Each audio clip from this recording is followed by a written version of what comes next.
This is a video to show you how to use the shape tool to make your graph. So you're going to be creating a bar graph from the data that you received on slide 15. So this is how you would make your bar graph. You would click on the shape and use the one that's the rectangle. You'll have your plus sign. All you have to do,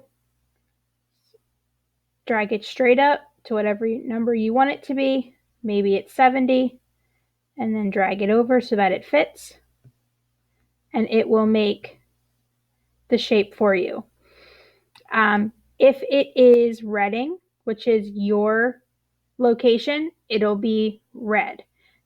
If it is the other location that you chose, which you didn't fill in yet, it'll be blue. So all you have to do to change the color is click on it, and there's this little container. It kind of looks like paint. It says fill color.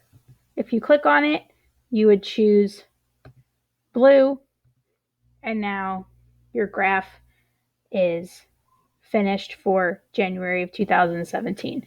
You would do the same thing for all the other parts of the graph, and that's how you use the shape to create your graph.